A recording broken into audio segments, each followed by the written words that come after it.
Well, domestic violence and sexual assault are two topics that can really affect us all. In fact, according to the National Institute of Justice, more than 17 million women have suffered through attempted or completed rape. And, sadly, many of these women never report the attacks, let alone speak up about them. Well, Sarah Strong is not every woman. She has lived through many horrible experiences in her life, but fortunately has turned the bad into the good. Sarah created Not This Girl, a nonprofit organization which helps women and their families with the aftermath of assault. Good morning, Sarah. Good to see you. Good to see you too. Thank you so much for coming on to talk about this topic. It really is an important one, and it's interesting how we came across you, or how you came across us. We met at the Balance Your Life World Tour when we were in Detroit. Tell me what started Not This Girl. Well, Not This Girl came about. I had lived through several years of violence, and then it culminated. I had one night out on the town that ended in a very brutal attack, a sexual assault. And as I was recovering, there was this moment where I was on the kitchen floor and my daughter came in and I was sobbing and she said, "What's wrong, Mom?" And I said, "I'm just lost." Because of course, being so young, how was I to explain to her that violence had just taken its toll on me and I didn't know if I wanted to get up anymore. And so the next morning I woke up and I thought, I'm not this girl. And there had been so many moments as I walked through days of violence and then those 5 hours of the rape that I said, I'm not this girl. I don't know what's happening. I don't know what's happened to my life, but I'd like to write a better story. So I guess you could say in that moment, in those moments, Not This Girl was born. And so I started sharing the story and we created a website where women could go and start sharing their stories. And it's grown from there to the point that we were in Detroit.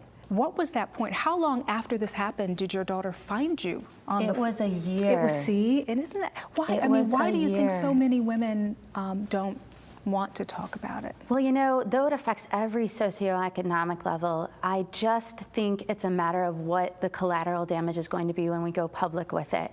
Having been a professional at the time, I knew it would affect my career and it would affect my family. I come from a very strong farm family and I knew with 4 brothers, I was unsure how each one of them were going to deal with it.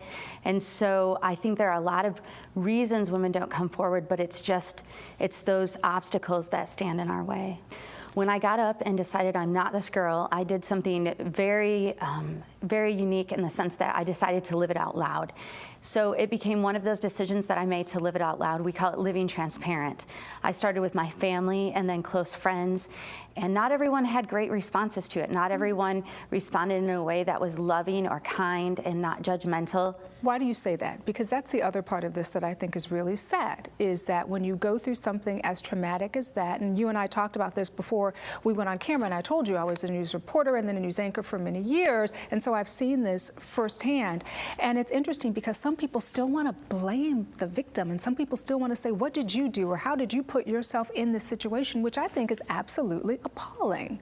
It is, and when you hear the story from the outside, I think we can all see that, but living inside the story and not knowing everyone's heart and the things that they've lived through in their own life, it makes it easy to say we shouldn't blame. But every story is complicated, and that's what we've learned. So we may hear this, my story is much different than my daughter's, my story is much different than my mother's, and we look at our mothers and we might blame them for things, but once we get to know them, we understand why they made the decisions they did. Very true. And so we always encourage people to take a deep breath before they let out that judgment call and wait for the rest of the story.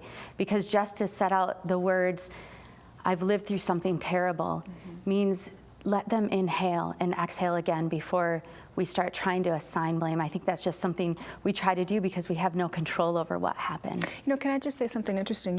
Even the title, Not This Girl, it's interesting because many of us women, myself included, go through life thinking something like that would never happen to me. Right. I could never be a victim of something like that. And isn't that interesting that the title of the organization is Not This Girl, but it can have multiple meanings? Yes, it can. We get a lot of emails into the site. Women and girls write to us anonymously, and that makes us a very safe place to be. So they can check whether we contact them back or we don't, and we just think of them and pray for them and pass their name along to other people that will do the same. And so I had a young girl write into the site last week and talk about how you wouldn't think that it would happen to her, but it did, and her own father had raped her, and she's trying to live through that traumatic experience, and she just wanted someone to know. Gosh. What is it that makes Not This Girl different? And I know the answer to that, but tell our audience. I think Not This Girl is different because we're a community that operates more like a family. We see ourselves very much, if you were to look at everyone who's working in the field of domestic violence and sexual assault as a hospital, we see ourselves as the triage, as the emergency room. So we are not the doctors that are going to solve the problem. We're not the oncologists who are going to cure cancer. We know that violence will be here again tomorrow, but we see ourselves very much as the people who are there when you decide to tell your story, when you decide to speak about your heartache, and we can connect you with the resources that you need to get better. The statistics say 1 in 4, so chances are if you're not living a story of violence, someone you know and care about is.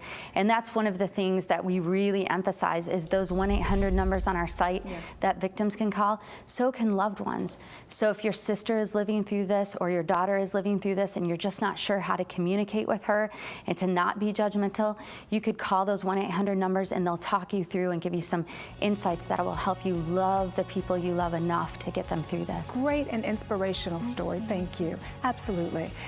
Not This Girl, love that name, is helping victims all over and also allowing women to know that you are never alone. So if you'd like more information on Not This Girl or to read about Sarah's story, please log onto the website. It is notthisgirl.com.